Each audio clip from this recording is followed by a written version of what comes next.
Hello my dear students, कैसे हो आप लोग। होप आप लोग बहुत ही अच्छे होंगे।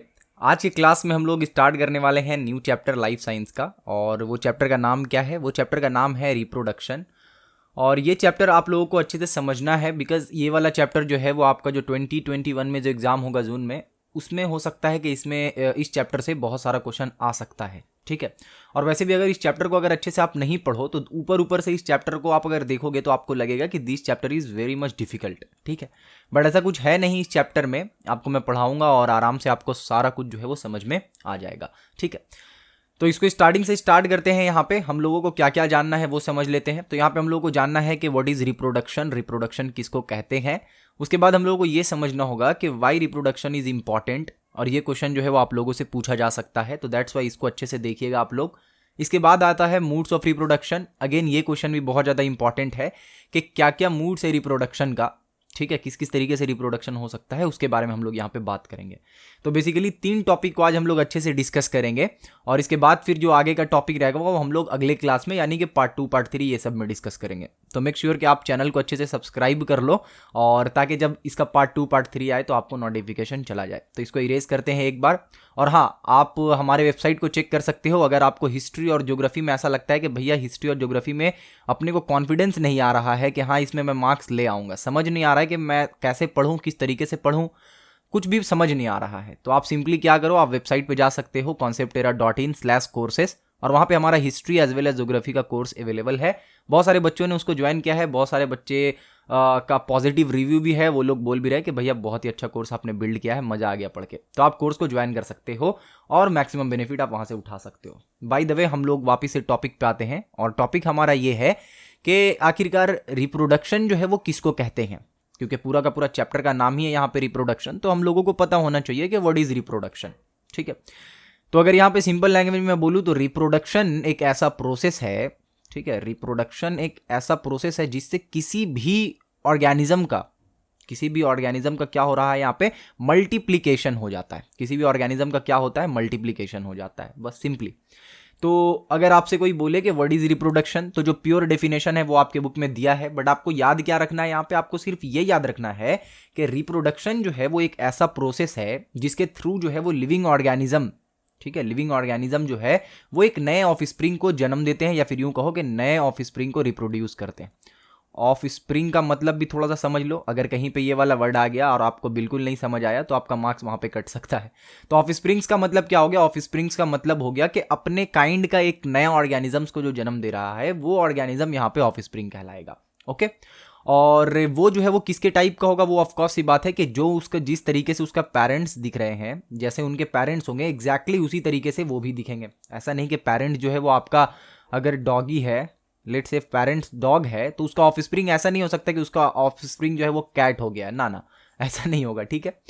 अगर रेयर केस में कभी हो रहा है तो वो अलग चीज़ है, बट यहाँ पे जो अगर हम लोग जनरल लेकर चले तो यहाँ पे हम लोगों को ये समझना होगा कि रिप्रोडक्शन का मतलब ये हो रहा है कि एक ऐसा प्रोसेस है जिसमें लिविंग ऑर्गेनिज्म का क्या हो रहा है, मल्टीप्लीकेशन हो रहा है, और जो पेरेंट्स हैं वो एक अपने तरीके का यानी अपने तरह दिखने वाले एक नए ऑर्गेनिजम्स को क्या कर रहे हैं, जन्म दे रहे हैं। That's it. और ये प्रोसेस हो कैसे रहा है? ये प्रोसेस हो रहा है उसको अगर और अच्छे से समझोगे आप तो उसके लिए आपको थोड़ा सेल डिवीजन समझना होगा। ठीक है। क्योंकि इससे पहले वाला चैप्टर हम लोगों का क्या था, सेल डिवीजन है। बुक में आप अगर देखो तो सेल डिवीजन में थोड़ा सा आप लोगों ने पढ़ा था हैप्लॉइड सेल के बारे में। थोड़ा सा मैं ब्रीफ दे देता हूँ। तो हैप्लॉइड सेल के बारे में आप लोगों ने पढ़ा था। ये सारा का सारा खेल जो है वो उसी हैप्लॉइड सेल का है। अब कुछ बच्चे एकदम अचानक से पूछ रहे हो कि भैया ये किस सेल का नाम ले लिया आपने, हैप्लॉइड सेल क्या होता है? तो देखो, हैप्लॉइड सेल वो सेल होता है जिसमें नंबर ऑफ क्रोमोजोम जो है वो हाफ होता है। ठीक है ना। जैसे कि अगर मैं बोलूँ तो 46 क्रोमोजोम है, यानी 23 पेयर्स ऑफ क्रोमोजोम हम लोगों के पास है। यानी ह्यूमन बींग्स में अगर आप देखो तो 23 पेयर्स ऑफ क्रोमोजोम है। लेकिन अगर मैं हैप्लॉइड सेल के बारे में बात करूं तो वहां पे 23 पेयर्स नहीं होगा, बल्कि उसमें हैप्लॉइड क्रोमोजोम होगा, यानी इसके आधा क्रोमोजोम होगा। अगर नॉर्मल सेल के बारे में बात करूं, जैसे कि आपकी स्किन में जो सेल है वो सब जो सेल के बारे में बात करूं तो उसमें 46 क्रोमोजोम प्रेजेंट है। बट हैप्लॉइड सेल में क्या होता है कि उसका आधा प्रेजेंट होता है। तो लिविंग ऑर्गेनिज्म में अगर 46 है तो उसका आधा कितना हो जाएगा? उसका आधा हो जाएगा आपका क्या कहते हैं 23। तो आपका 23 जो है वो क्रोमोजोम प्रेजेंट होगा हैप्लॉइड सेल में। ठीक है ना। तो ये सारा का सारा जो खेल है यहाँ पे रिप्रोडक्शन का वो कहीं ना कहीं आपका हैप्लॉइड सेल से जुड़ा हुआ है। जो कि आगे चल के हम लोग धीरे धीरे डिस्कस करेंगे। और कुछ ऑर्गेनिजम्स ऐसे भी हैं जो कि आपका लोअर लिविंग ऑर्गेनिजम्स हैं जिसमें इसका फंडा नहीं आता है, ये हैप्लॉइड सेल वगैरह का फंडा नहीं आएगा, यानी कि उसमें दूसरा चीज होगा।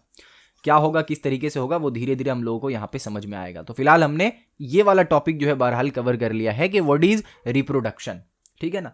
अब मूव करते हैं नेक्स्ट वाले में मूव ये करना है कि आखिरकार क्या इंपॉर्टेंस है रिप्रोडक्शन का, क्यों रिप्रोडक्शन करना जरूरी है, इसके बारे में थोड़ा सा समझते हैं यहाँ पे। तो जैसा कि मैंने आपको यहाँ पे डिफिनेशन में समझाया था कि रिप्रोडक्शन जो है वो बेसिकली क्या हो रहा है, रिप्रोडक्शन से मल्टीप्लीकेशन हो रहा है। किस चीज का मल्टीप्लीकेशन हो रहा है, लिविंग ऑर्गेनिजम्स का मल्टीप्लीकेशन हो रहा है।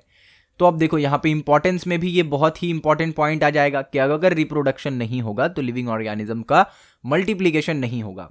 फॉर एन एग्जाम्पल अगर मैं आपको बोलूँ तो अगर कहीं पे 2 ईगल्स है, ठीक है, या फिर मैं सिंपली कहूँ कि अगर 2 लायन है, ठीक है, और अगर उस पूरे के पूरे स्पेसीज में सिर्फ और सिर्फ 2 लायन है और अगर वो लोग रिप्रोडक्शन नहीं करेंगे तो ऑफकोर्स ये बात है कि उनका जो स्पेसी है, उनका जो स्पेसीज है वो क्या होगा, मल्टीप्लाई नहीं होगा। यानी कि 2 लायन से वो 5, 6, 10, 20, 25, 30 ऐसा नहीं होगा, वो 2 के 2 ही रह जाएंगे।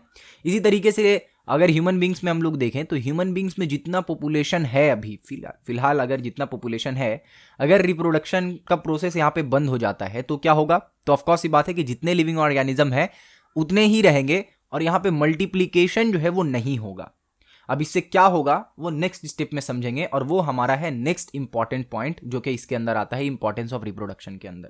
तो पहला इंपॉर्टेंस ऑफ रिप्रोडक्शन अगर आपसे पूछे तो आपको यहाँ पे मल्टीप्लीकेशन लिखना है और मल्टीप्लीकेशन लिख के फिर यहाँ पे आपको एक्सप्लेन करना है कि जो यहाँ पे हम लोग लिविंग ऑर्गेनिज्म जो है वो बेसिकली क्या हो रहा है, उनके नंबर में इंक्रीज होता है रिप्रोडक्शन करने से। ओके, स्पेसीज जो है वो बेसिकली बढ़ रहे हैं यहाँ पे।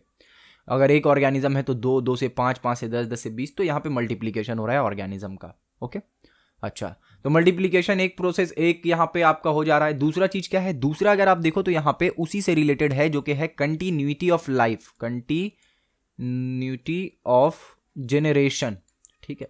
यानी जेनरेशन को कंटिन्यू रखने के लिए, एक जेनरेशन को कंटिन्यू रखने के लिए क्या होगा, रिप्रोडक्शन का यहाँ पे बहुत ज्यादा इंपॉर्टेंस हो जाएगा, ठीक है।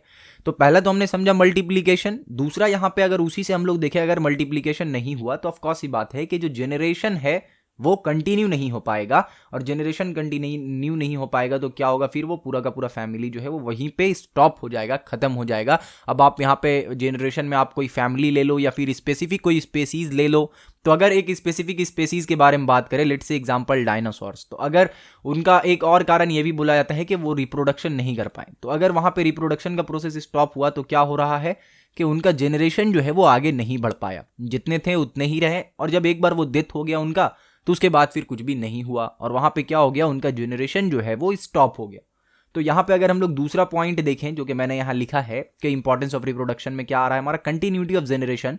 तो अगर रिप्रोडक्शन नहीं होगा तो जेनरेशन को कंटिन्यू नहीं रख पाया जाएगा, ठीक है।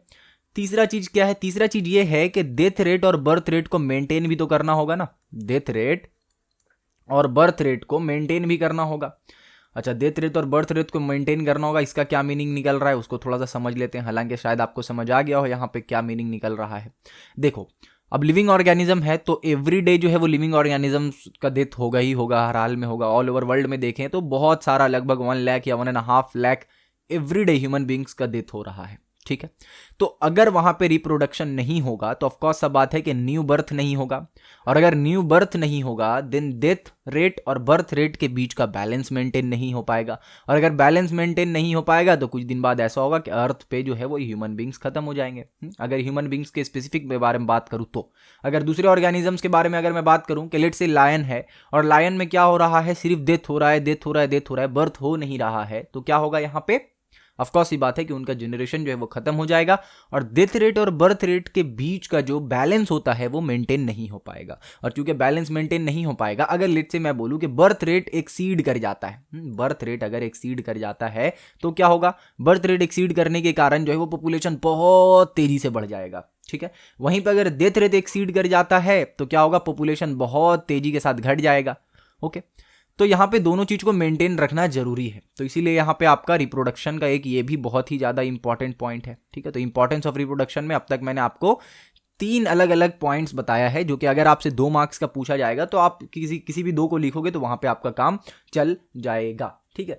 और लास्ट आप ये भी लिख सकते हो कि जो उस स्पेसिफिक ऑर्गेनिज्म है उसका क्या हो सकता है, उसका आप कह सकते हो कि डिस्ट्रॉय हो सकता है, उसका पूरा का पूरा स्पेसीज खत्म हो सकता है, जो कि आप इसी तीनों पॉइंट में जगह जगह पे डालकर एक्सप्लेन कर सकते हो। तो चौथा पॉइंट का आपको यहाँ पे जरूरत नहीं पड़ेगा, ठीक है ना।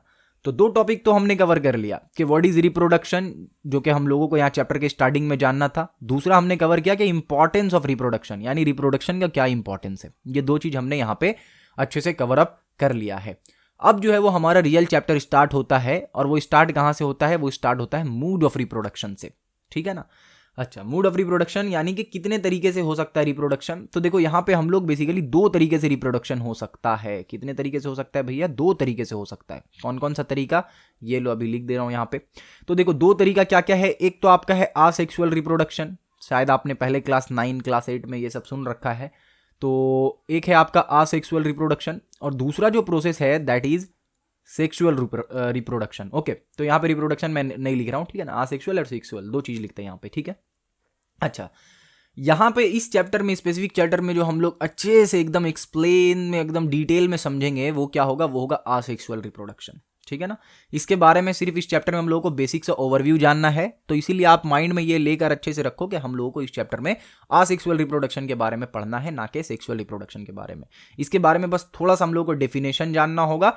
और जो मोस्ट इंपॉर्टेंट क्वेश्चन इस चैप्टर से पूछा जाता है वो क्या है भैया, वो बता दीजिए। आप लोग पूछते रहते हो कमेंट में, भैया इंपॉर्टेंट क्वेश्चन बताइए, इंपॉर्टेंट क्वेश्चन बताइए। अगर आप लेक्चर को अच्छे से अटेंड करोगे तो आई होप सो आपको इंपॉर्टेंट क्वेश्चन लेक्चर में ही मिल जाएगा, ठीक है ना। तो देखो, असेक्सुअल रिप्रोडक्शन और सेक्सुअल रिप्रोडक्शन, इन दोनों का डिफरेंशिएशन जो है वो एग्जाम में आता है और अक्सर आता है, ठीक है ना। असेक्सुअल रिप्रोडक्शन और सेक्सुअल रिप्रोडक्शन, इन दोनों का डिफरेंशिएशन जो है वो एग्जाम में पूछा जाता है। तो ये दोनों को जो मैं एक्सप्लेन करूंगा अभी, एकदम अच्छे से कान खड़ा करके आप सुनना कि भैया क्या क्या बता रहे हैं इसमें। और उसके बाद आप सिंपली कुछ नहीं करना, दोनों को आपको पॉइंट वाइज अलग अलग करके वहां पे एग्जाम में लिख कर आना है, मामला साफ, ठीक है। तो इरेज करते हैं इसको। इरेज करने के बाद क्या जान लेते हैं, सबसे पहले जान लेते हैं कि भैया व्हाट इज असेक्सुअल रिप्रोडक्शन। तो असेक्सुअल रिप्रोडक्शन का एक ऐसा प्रोसेस है, एक ऐसा तरीका है जिसमें क्या होता है कि लिविंग ऑर्गेनिज्म यानी कि रिप्रोडक्शन होगा, लेकिन वहां पे गैमेट्स का फ्यूजन नहीं होगा, ठीक है। तो यहां पे अगर मैं लिखूं तो विदाउट फ्यूजन ऑफ गैमेट होगा। अब यहां पे कुछ बच्चे पूछ रहे हो भैया गैमेट क्या होता है, without fusion of gamete, tension not, gamete के बारे में बात करेंगे, ओके। और यहां पे क्या होगा, यहां पे वही फ्यूजन ऑफ गैमेट होगा, मतलब जो इस तरफ होगा लेफ्ट हैंड साइड में जो हमारा होगा जस्ट उसके अपोजिट यहां पे होगा। तो यहां पे फ्यूजन ऑफ गैमेट होगा, और असेक्सुअल रिप्रोडक्शन में फ्यूजन ऑफ गैमेट नहीं होगा, ठीक है, ओके। तो अब यहां पे ये समझते हैं कि भैया गैमेट्स किसको कहते हैं, गैमेट्स जो है वो क्या चीज है। तो गैमेट्स आप सिंपली समझो रिप्रोडक्टिव सेल को कहते हैं गैमेट्स। थोड़ी देर पहले मैंने हैप्लॉइड सेल के बारे में बात बताया था आपको कि हैप्लॉइड सेल नाम का कोई चीज होता है, जिसमें क्या होता है, ये देखो गैमेट्स क्या होता है, आपका रिप्रोडक्टिव सेल होता है, और इसमें जो नंबर ऑफ क्रोमोसोम होता है वो हाफ होता है, यानी गैमेट जो है वो क्या होगा, हैप्लॉइड होगा। क्या होगा भाई, हैप्लॉइड होगा, ठीक है ना। इसको रिप्रेजेंट करते हैं एन से। और डिप्लॉइड जो रहता है ना, डिप्लॉइड यानी कि उसमें कंप्लीट नंबर ऑफ क्रोमोसोम होगा, उसको हम लोग डिनोट करते हैं 2n से, ओके। तो इसको हटाते हैं। तो यहां पे हैप्लॉइड में n प्रेजेंट होगा। अगर इसका एग्जांपल आप लेना चाहो तो आप यहां पे ले सकते हो, फीमेल में होता है ओवा या फिर ओवम आप कह सकते हो, और यहां पे मेल में जो होता है वो होता है स्पर्म। तो ये क्या है, ये बेसिकली गैमेट कहलाता है, ओके। अच्छा, इन दोनों का जब फ्यूजन होगा तो फिर क्या होगा, यहाँ पे जाइगट फॉर्म होगा, और फिर जाइगट से धीरे धीरे जो है वो न्यू बेबी फॉर्म होगा, और फिर बाद में क्या होगा, बर्थ होगा, और इस तरीके से जो है वो न्यू ऑफस्प्रिंग का जन्म होगा, ठीक है ना। ये आपका बेसिक सा प्रोसेस है। तो हैप्लॉइड यहाँ पे लिख देते हैं पहले। अच्छा, तो गैमेट का मतलब आपको समझ आ गया कि हैप्लॉइड जो सेल है वो गैमेट बेसिकली क्या है, रिप्रोडक्टिव सेल है, और वो हैप्लॉइड होता है, यानी कि नंबर ऑफ क्रोमोसोम उसमें क्या होगा, आधा होगा। अगर आपको बिल्कुल भी समझ नहीं आ रहा है कि ये नंबर ऑफ क्रोमोसोम क्या है, ये सब क्या चीज के बारे में बात हो रहा है, तो आप सबसे पहले सेल डिवीजन अच्छे से जाकर समझो। सेल डिवीजन का पूरा 6-7 पार्ट ऑलरेडी अपलोडेड है, तो उसको आप जाकर एक बार अच्छे से समझो, उसके बाद इस वीडियो को देखना, आपको समझ में आएगा जरूर, ठीक है। अच्छा, तो यहां पे हमने समझ लिया गैमेट क्या है। और जैसा कि मैंने आपको बोला कि सेक्सुअल रिप्रोडक्शन में क्या होता है, फ्यूजन ऑफ गैमेट होता है ना। फ्यूजन ऑफ गैमेट का मतलब क्या हुआ कि अगर ओवम है और यहां पे अगर स्पर्म है, ठीक है ना, तो जब ये दोनों एक दूसरे के साथ फ्यूज करेगा फ्यूज मतलब कि दो अलग अलग चीज मिलकर एक बनेगा, तो यहां पे फ्यूज करके क्या बना रहा है, जाइगोट बना रहा है। ओके ओके, तो ये जो फ्यूजन हो रहा है, ये फ्यूजन जो है वो असेक्सुअल रिप्रोडक्शन में नहीं होगा। बस इतना आपको याद रखना है कि असेक्सुअल रिप्रोडक्शन एक ऐसा काइंड ऑफ रिप्रोडक्शन है जिसमें रिप्रोडक्शन होता है लेकिन विदाउट फ्यूजन ऑफ गैमेट होता है। ठीक है, विदाउट फ्यूजन ऑफ गैमेट होता है। अब चूंकि यहां पे फ्यूजन ऑफ गैमेट नहीं हो रहा है, तो क्या यहां पे दो अलग अलग पेरेंट्स की जरूरत है? बिल्कुल दो अलग अलग पेरेंट नहीं, सिंगल पेरेंट से यहां पे काम चल जाएगा। यानी कि देखो यहां पे ऐसा नहीं होना चाहिए कि ओवम भी चाहिए स्पर्म भी चाहिए, नहीं, यहां पे सिंगल पेरेंट से काम हो जाएगा। दैट मीन्स के यहां पे डुअल पेरेंट नहीं चाहिए। ये भी एक इंपॉर्टेंट पॉइंट है यहां पे, इसको भी आप लोग याद रखना कि जो असेक्सुअल रिप्रोडक्शन में क्या होगा कि डुअल पेरेंट नहीं, सिंगल पेरेंट होगा। बात समझ आ रहा है? ओके, इसको यहाँ पे रहने देते हैं, अभी इरेज नहीं करते हैं, ठीक है ना। तो असेक्सुअल रिप्रोडक्शन का मतलब समझ गया भैया, ये होता किसमें, थोड़ा सा ये समझा दो ताकि हम लोगों को समझ आए। तो देखो पूरा का पूरा चैप्टर ही हमारा इसके ऊपर बेस्ड है, तो एग्जाम्पल पे एग्जाम्पल हम लोगों को मिलता ही जाएगा, बट फिर भी हम लोग यहाँ पे एग्जाम्पल ले ही लेते हैं, उसके बाद उस एग्जाम्पल को डिटेल में समझेंगे आगे की क्लासेस में, ठीक है ना। तो एग्जाम्पल क्या है, यहाँ पे एग्जाम्पल है बेसिकली आप ले सकते हो फंगी है, ठीक है ना, जैसे कि देखो यहाँ पे फंगी एग्जाम्पल है। फंगी के साथ साथ अगर मैं आपको बोलूं यहाँ पे तो अमीबा इसके बारे में तो हम लोग डिटेल में पढ़ने वाले हैं किस तरीके से होता है, ठीक है ना। अमीबा ये सारा जो बेसिकली आप कह सकते हो यूनिसेल्युलर जो होता है उसमें क्या हो रहा है, आपका असेक्सुअल रिप्रोडक्शन होता है। अच्छा, एक और चीज मैं आप लोगों को यहाँ पे बता दूं, उसको फटाफट से नोट डाउन कर लो जो बता रहा हूं अभी।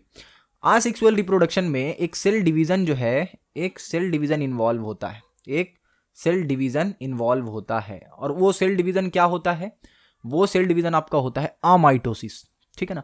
अमाइटोसिस जब आप लोग पढ़े होंगे तो वहां पे क्या देखेंगे कि खुद ब खुद जो है वो सेल दो हिस्से में डिवाइड हो रहा है, और जो सेल दो अलग अलग हिस्से में डिवाइड हुआ है वो दोनों हिस्सा जो है वो एक अलग अलग ऑर्गेनिज्म बन गया है, ठीक है ना।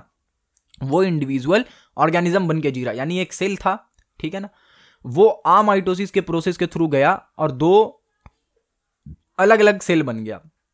और ये जो दो अलग अलग सेल है ये एक्चुअल में दो अलग अलग ऑर्गेनिज्म बन गया है, और ये दोनों इंडिपेंडेंटली अपना अपना लाइफ को जी रहा है, ठीक है ना। ये प्रोसेस होता है अमाइटोसिस में। ओके, समझ आ गया भैया थोड़ा थोड़ा, गुड।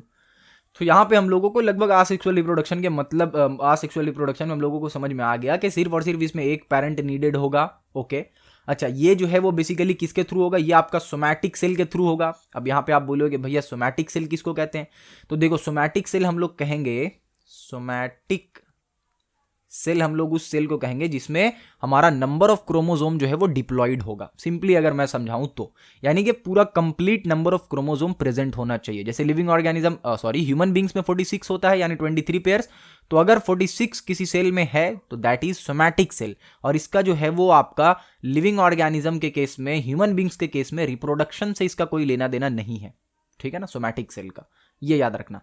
ओके, तो चूंकि यहां पे हमारा असेक्सुअल रिप्रोडक्शन में यहां पे ना ही ओवम की बात है, यानी गैमेट के बारे में बात नहीं कर रहे हैं, तो वो किस टाइप के सेल से आपका एसोसिएटेड होगा असेक्सुअल रिप्रोडक्शन, सोमैटिक सेल से एसोसिएटेड होगा। वहीं पे अगर मैं बात करूं कि सेक्सुअल रिप्रोडक्शन कौन से सेल से होगा, तो वो आपका रिप्रोडक्टिव सेल से होगा, यानी कि गैमेट से रिलेटेड होगा, ठीक है। ये आपका एक डिफरेंस हो गया। अच्छा, वहीं पे अगर और आप डिफरेंस यहाँ पे देखना चाहो तो इसमें कौन सा सेल डिवीजन है, तो इसमें आपका माइटोसिस इंक्लूडेड है। असेक्सुअल में एक और तरीका आप यहाँ पे लिख लो, असेक्सुअल में माइटोसिस सेल डिवीजन भी इंक्लूडेड रहेगा, माइटोसिस सेल डिवीजन भी यहाँ पे इंक्लूडेड है, ठीक है ना। ऐसा क्यों हो रहा है, ऐसा इसलिए हो रहा है, माइटोसिस सेल डिवीजन इसलिए यहाँ पे इंक्लूडेड है बिकॉज अगर मैं बात करूं सेक्सुअल रिप्रोडक्शन का, तो यहाँ पे तब तक नहीं हो सकता है जब तक यहाँ पे मियोसिस का प्रोसेस ना हो। ओके, मियोसिस का प्रोसेस जब तक नहीं होगा तब तक सेक्सुअल रिप्रोडक्शन नहीं हो पाएगा। मियोसिस क्या किस चीज को कहते हैं भैया मियोसिस, तो देखो एक सेल है आपका, इस सेल में 46 क्रोमोसोम है। अब ये जो है वो क्या होता है ना कि ये आपका दो बार जो है वो क्या होता है डिवीजन के अंदर जाता है, और जब कंप्लीट डिवीजन हो जाता है तो ये 4 सेल जो है वो प्रोड्यूस करता है। एक मियोसिस जब कंप्लीट होता है तो एक सेल जो है वो 4 अलग अलग सेल बनाता है, और उस चारों सेल जो है कुछ इस तरीके से मान लो ये 4 सेल है, और वो चारों को चारों सेल जो होता है वो क्या होता है, वो होता है हैप्लॉइड सेल, ठीक है, हैप्लॉइड सेल। यानी कि यहां पे डिप्लॉइड सेल जो है वो क्या हुआ, उसका सेल डिवीजन हुआ, और सेल डिवीजन होने के बाद जो है वो 4 सेल हम लोगों को मिला, बट वो चारों का चारों सेल क्या मिलेगा, हैप्लॉइड मिलेगा। क्लियर है यहां तक सारा कुछ आप लोगों को। तो असेक्सुअल रिप्रोडक्शन का मतलब हमने समझ लिया, और जो आपने असेक्सुअल रिप्रोडक्शन का मतलब समझा, जस्ट उसके अपोजिट जो भी हम लोग जानेंगे वो हो जाएगा हमारा सेक्सुअल रिप्रोडक्शन के अंदर, राइट। ओके, तो अब आई होप सो कि आप यहाँ पे बना पाओगे, क्या बना पाओगे, इस टाइप का जो भी अगर आपके पास क्वेश्चन अगर आपके बुक में है तो आप उसको आंसर जो है वो कर पाओगे। और सिर्फ अब आपको रट के आंसर नहीं लिखना है, आपको यहाँ पे समझ कर आंसर लिखना है। ठीक है, इस वीडियो को अगर अच्छे से आपने समझ लिया तो आने वाला वीडियो में आपको बिल्कुल भी प्रॉब्लम नहीं होगा। और ज्यादा आपको कॉन्सेप्ट किस चीज का यूज होगा, ये सेक्सुअल रिप्रोडक्शन का। ठीक है ना, तो ये जो आपका पूछा जाता है एग्जाम में, देखो एग्जाम में क्वेश्चन कैसा आएगा, एग्जाम में आपसे पूछा जाएगा what is sexual reproduction. Okay, what is sexual reproduction, या फिर what is asexual reproduction, differentiate asexual reproduction and sexual reproduction. ठीक है, और यहाँ पे आपको कुछ टॉपिक्स भी दे दिया रहेगा कि नंबर ऑफ पेरेंट्स के टर्म में डिफरेंशिएट करो, या फिर प्रोडक्शन ऑफ रिप्रोडक्टिव यूनिट के टर्म में इसको डिफरेंशिएट करो, या फिर टाइप्स ऑफ सेल डिवीजन के टर्म में इसको डिफरेंशिएट करो। इस तरीके से आपसे क्वेश्चन एग्जाम में पूछा जा सकता है। ओके ओके, तो एक काम करते हैं, आज का हमारा लेक्चर ऑलरेडी बहुत हो गया है, इतना हो गया कि आप इसको आराम से समझने में थोड़ा सा आपको इसको टाइम लगेगा। ठीक है ना, और अगेन बोलूंगा कि अगर बिल्कुल नहीं समझ आया तो ऑफकोर्स ही बात है, आपने सेल डिवीजन वाला चैप्टर अच्छे से नहीं कंप्लीट किया है, उसको एक बार कंप्लीट कर लो। ओके ओके, इसके बाद हम लोगों का इसका पार्ट 2 आएगा। उसके लिए आप लोगों को क्या करना होगा, सिंपली आपको सब्सक्राइब कर लेना होगा, ताकि जब नेक्स्ट पार्ट अपलोड हो तो आपको नोटिफिकेशन मिल जाए और आप नेक्स्ट पार्ट को अच्छे से देख पाओ। तो फटाफट से सब्सक्राइब कर लो, वीडियो को लाइक करो, और जो भी नहीं समझ आया है या फिर जो भी आपको सजेशन क्वेश्चन जो भी आपको पूछना है, उसके लिए क्या जगह है, उसके लिए कमेंट सेक्शन खाली है, जाकर कमेंट सेक्शन में आराम से आप पूछ लो। मैं कोशिश करूंगा कि आपको वहां पे आपका आंसर मिल जाए। ठीक है, इसी के साथ फिर मिलते हैं नेक्स्ट पार्ट में, तब तक के लिए अपना बहुत सारा ख्याल रखिए और रिवीजन वगैरह करके रेडी रखिएगा। Thank you.